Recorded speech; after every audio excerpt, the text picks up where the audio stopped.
المواطن المدعو حريري حبيب رب لأسرة تعاني في صمت طفلتين وزوجة مصابة بمرض السرطان. الاسم تاعي حريري حبيب. راني ناشط ناشط السلطات باش يشوفوا الوضعيه تاعي. انا كما نقول لك حاله خاصه، روحت للدائره وروحت الولايه دفعت 2 براوات على سيد الوالي اللي دخل جديد.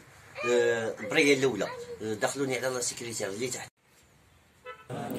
لذا فهو يناشد السلطات المحلية النظر في وضعيته المزرية هذه ومساعدته بسكن لائق على الأقل، مع العلم أنه كان قد قدم ملف طلب سكن اجتماعي منذ سنة 2016. الولاية دفعت 2 براوات على سيد الوالي اللي دخل جديد. البريه الاولى دخلوني على لا سيكريتير اللي تحته. البريه الزوجه لا ميم شوز. ناشد السلطات سيد الوالي يجي يشوف الوضعيه تاعي. انا راني في حاله لا يرثى عليها. روحت للدائره الولايه لا حياه لمن تنادي، ما جاني حتى مسؤول لحد الان، ما جاني حتى مسؤول. الله يسترك سيد الوالي، راك تشوف في هذا الفيديو. ارواح شوف الحاله تاعي. اسكن نستاهل. كما نقول لك ما ديت والو من الجيري من الجزائر تاعنا، ما ديت والو، ما ديت لا حتى 1,300,000 ما ديتهاش. حاشا كون قلت لكم ما عنديش تواليت، ما عنديش الماء، ما عنديش الغاز، ما عندي والو. الله يستركم الجماعه. ناشد السلطات ما كاش مسؤول يجي يشوف الوضعيه تاعي. صاير راني في حاله لا يرثى لها. المراه مريضه، بناتي في 2 مرضى، انا صاير بديت ثاني نمرض. الله يسترك سيد الوالي، ارواح شوف الوضعيه تاعي. كما يقول لك انا حاله خاصه، ما عيت نجري. روحت الدائره، روحت الولايه، لا حياه لمن تنادي. الملف تاعي من 2016 راني دافع الدوسي من 2016 لحد الان، ما جاني حتى مسؤول. كما قلت روحت للدائره، روحت الولايه، ما بان والو.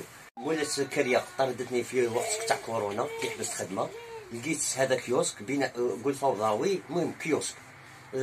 ما نكذبش عليك ليلتين بت برا، ما لقيتش وين باش نخلص كريه ولا دموردة التسبيق، ما عنديش. كي حبست خدمه وكاع في كورونا نقيت هذا الكيوسك.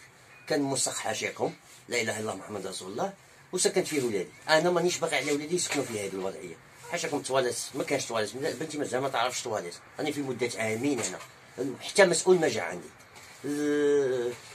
مانيش باغي الضوء، ما كانش التليفون ندي عند القهوه يتشارجا، الماء نحول من قهوه، الغاز كي يكمل لي والله لا ندير نرفدها فكت فيه ورحت طريق معسكر نعمرها ونجي.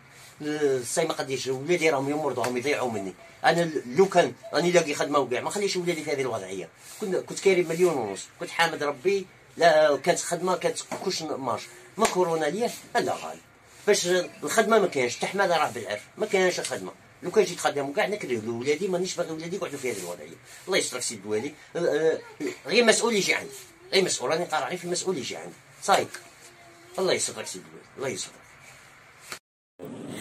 حريري حبيب الذي لم يحالفه الحظ في الحصول على عمل مستقر يقيم حاليا وأسرته في هذا الكشك الذي لا يتوفر على أبسط ضروريات الحياة لولا بعض الإعانات التي يتلقاها من بعض المحسنين.